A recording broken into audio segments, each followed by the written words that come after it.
calamidad que comenzó en el año 1347. La peste negra.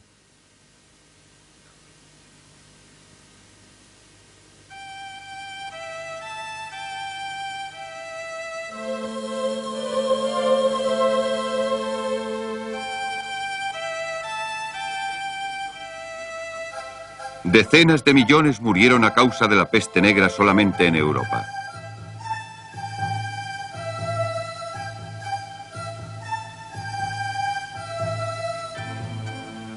Muchas ciudades vieron cómo moría la mitad de su población.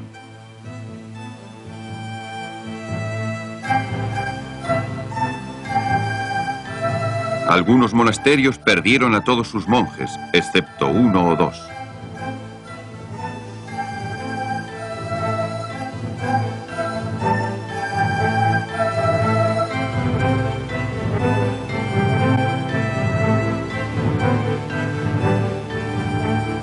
Por doquier la muerte se convirtió en una obsesión más allá de cualquier control o comprensión.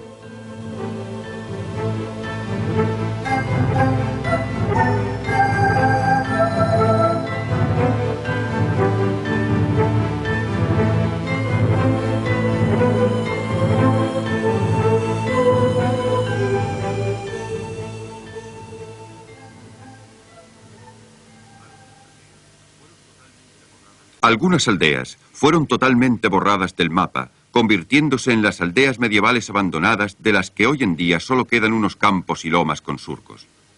El cronista Froissart, escribiendo poco después de este acontecimiento, estaba convencido de que había muerto una tercera parte del mundo. Agnoli di Tura, que escribió su crónica en Siena, fue aún más alarmista. Esto es el fin del mundo, dijo. Considerando la escala del desastre, resulta curioso que aún no haya acuerdo respecto a cómo empezó. No cabe duda de que llegó a Europa desde Asia, pero ¿cómo? La teoría más probable es que los primeros conductores fueron un grupo de genoveses que regresaron a Sicilia después del asedio de su fortaleza en Cafa, en la península de Crimea. Contaron que los sitiadores mogoles habían empezado a morir repentinamente a causa de una extraña enfermedad que producía una hinchazón negra que supuraba sangre y que les ocasionaba un dolor insoportable hasta que morían. Desesperados, los mogoles habían lanzado los cadáveres en descomposición de sus propios muertos por encima de las murallas de la ciudad con una catapulta gigantesca. Un reducido grupo de supervivientes genoveses había logrado escapar de Cafa. Durante el camino de regreso a Sicilia, la terrible pestilencia les atacó sin cuartel. Para cuando alcanzaron su destino, la mayoría de ellos había muerto. Tras viajar despiadadamente por toda Asia, la peste negra llegó a Europa. Antes de fin de año había alcanzado tierra firme. En implacables oleadas viajó hasta los rincones más alejados del continente y hasta sus islas más remotas.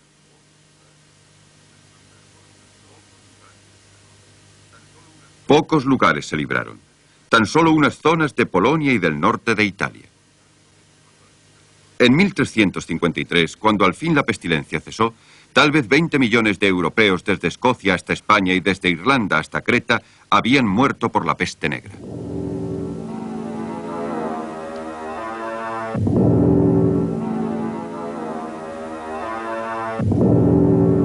Aún está muy extendida la creencia de que la enfermedad era una peste bubónica y que fue difundida por un mortífero parásito alojado en el estómago de una pulga, atraída tanto por los hombres como por las ratas.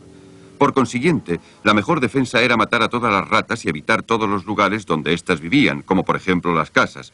Sin embargo, la mayor parte de la gente mató perros y gatos convencida de que eran la fuente de infección y por lo tanto las ratas se multiplicaron aún más. En vez de viajar al campo y dormir al aire libre, como en el Decamerón de Boccaccio, cuya acción transcurre durante la peste, la mayoría de la gente permaneció en sus hogares, como Fiammetta, la amante de Boccaccio, que murió apestada.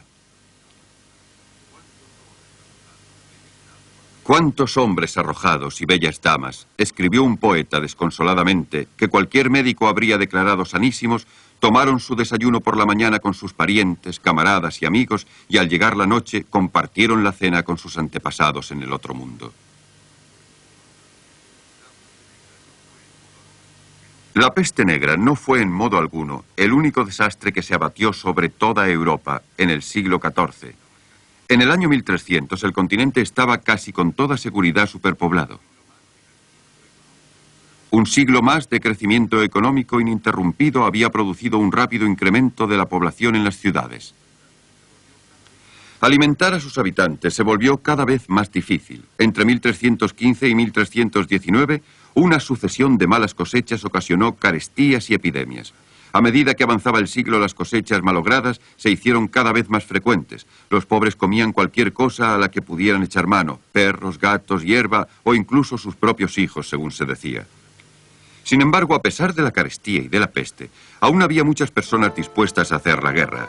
Pocos años transcurrieron en el siglo XIV sin que se librara batalla en algún lugar de Europa. La lucha entre Inglaterra y Francia, que había comenzado en 1337, popularmente conocida como la Guerra de los 100 Años, de hecho duró hasta 1453. La mayor parte de los episodios más descollantes fueron registrados por historiadores cuyas crónicas, hermosamente ilustradas, fueron copiadas muchas veces, dada la idéntica demanda que al parecer existía de las mismas entre los guerreros de ambas partes. Durante los raros periodos en que Inglaterra estaba en paz con Francia, sus hombres jóvenes participaban en guerras en el extranjero. En Suiza, en la década de 1370, lucharon contra Berna en una serie de acciones furiosas. Los ingleses llevaban capas con capuchas sobre sus armaduras para protegerse del frío, de modo que fueron conocidos en la historia como los Guggler, los encapuchados.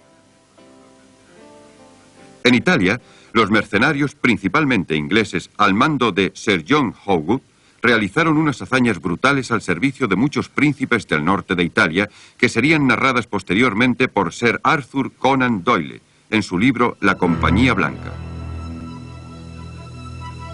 Mientras Europa occidental sufría la recesión, la peste y unas guerras ruinosas, el sur del continente cayó finalmente bajo el dominio musulmán cuando los turcos otomanos, un pueblo nómada de las estepas de Asia, conquistaron firmemente el último territorio bizantino alrededor de Constantinopla.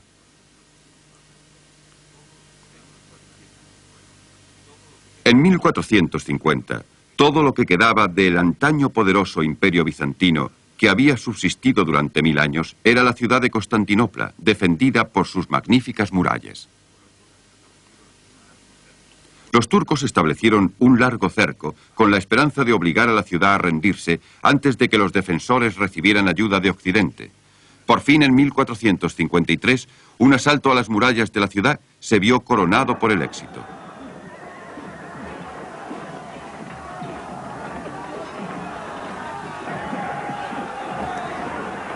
Constantinopla, la capital construida por el primer emperador cristiano, se convirtió en una ciudad musulmana que pronto sería rebautizada como Estambul. Fue un golpe que destrozó el orgullo cristiano y supuso un revés considerable.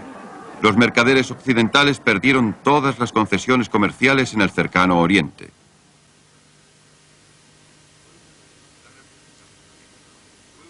La República Veneciana fue una de las más afectadas, al ser la más expuesta y vulnerable de las potencias europeas en la contienda entre el Islam y la cristiandad.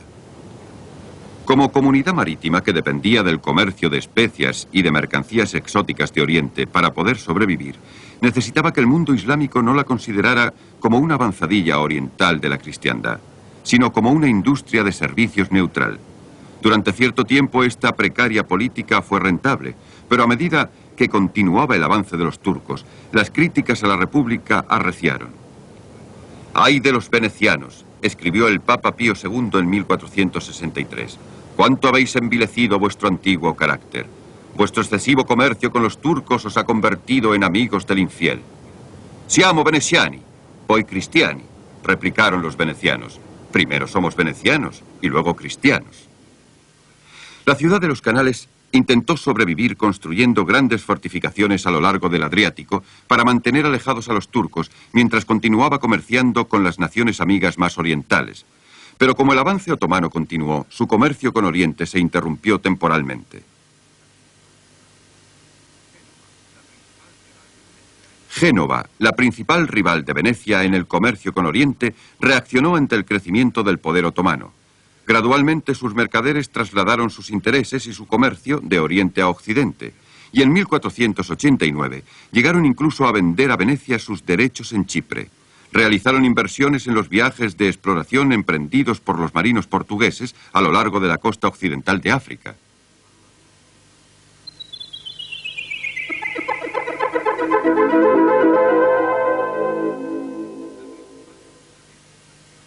La principal figura de esta expansión fue el príncipe Enrique, jefe de la más importante orden de los cruzados de Portugal. Anhelaba conquistar algún territorio a expensas del Islam, tanto para convertir a los infieles al cristianismo como para adquirir riquezas. En la década de 1420 envió colonizadores a ocupar las Islas Azores, Madeira y las Canarias, tanto para impedir que cayeran en manos de los musulmanes como para obtener ingresos. Con ayuda del capital y de la experiencia de los genoveses, al poco tiempo las islas comenzaron a exportar ricos cargamentos de madera, tintes, azúcar y más tarde vino de Madeira. El príncipe Enrique, que más tarde sería llamado Enrique el Navegante, comenzó a enviar barcos hacia el sur, a lo largo de la costa de África. En 1434 cruzaron el Cabo Bojador, el punto más al sur conocido hasta entonces por los europeos. En 1444 cruzaron el Cabo Verde y en 1460 llegaron a Sierra Leona. Los capitanes de Enrique el Navegante habían recorrido 3.700 kilómetros a lo largo de la costa de África. En esta época, el motivo principal de estos viajes ya no era la religión o la curiosidad, sino las ganancias. Muy pronto, varios millares de esclavos serían enviados a Portugal cada año desde la llanura costera más allá de Cabo Verde. El gobierno portugués comenzó a interesarse más enviando nuevos barcos más al sur todavía. A partir de 1470, una serie de intrépidos exploradores portugueses avanzaron hacia la costa occidental de África, que hasta entonces no figuraba todavía en ningún mapa. Su avance continuó hasta que por fin en 1488 el capitán Bartolomé Díaz dobló el Cabo de Buena Esperanza. Y en el lugar más lejano de donde había desembarcado, erigió una gran cruz de piedra con las armas de Portugal, tal y como él y sus predecesores habían hecho durante todos sus viajes. Estas cruces, o padroes, punteaban ahora la costa africana durante varios miles de kilómetros. Más allá del río de los esclavos no se encontró nada equiparable al oro y a los negros de Guinea. Los portugueses confiaban en encontrar más allá de la punta de África una ruta marítima hacia la India. Para quienes vivimos en el siglo XX resulta muy difícil imaginar la visión del mundo de los contemporáneos de Díaz. Más de 1000 años antes de que comenzara la exploración portuguesa de África Occidental, el geógrafo Estrabón había realizado un mapa del mundo conocido que se extendía desde el norte de Gran Bretaña hasta Europa y desde África del Norte hasta la India. Había adivinado que el continente africano estaba rodeado de agua, como demuestra esta reconstrucción, pero África aparece solo como Libia.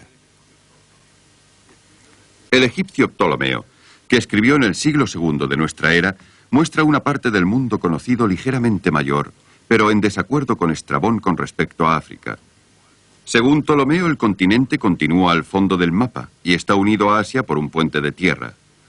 Durante más de 1000 años, las obras de estos cartógrafos quedaron perdidas para el hombre de Occidente, víctima de los siglos de cataclismos que asolaron Europa.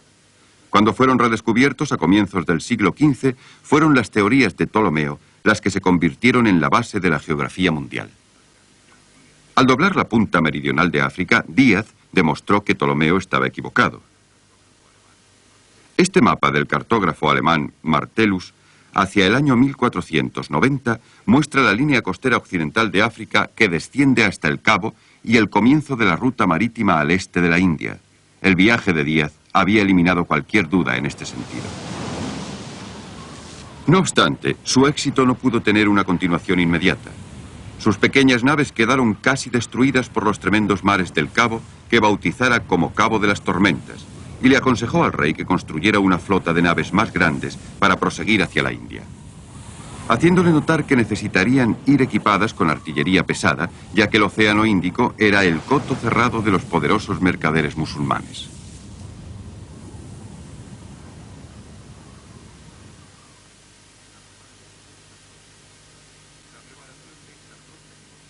La preparación de esta flota llevó tiempo.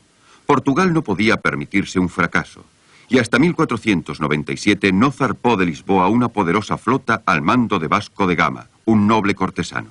Al cabo de 2 años regresaron con sedas y especias y la convicción de que con más barcos y cañones todo el comercio marítimo con la India podría ser controlado por los portugueses.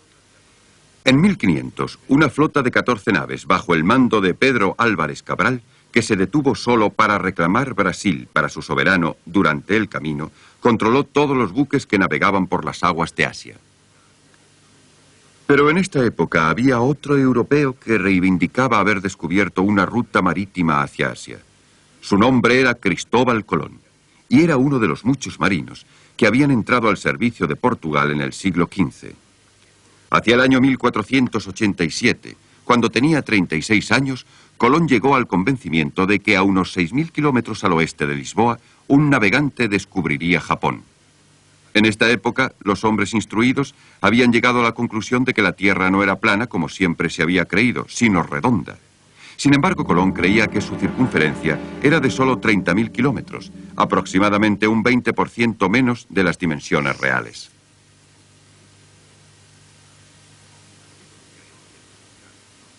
Estas creencias equivocadas, combinadas con los errores de los primeros exploradores, llevaron a Colón al convencimiento de que la distancia desde Portugal hasta la costa oriental de China era de 23.000 kilómetros y no de 10.000. Por consiguiente, de acuerdo con los cálculos de Colón, este viaje le habría hecho recorrer las 3/4 partes del globo.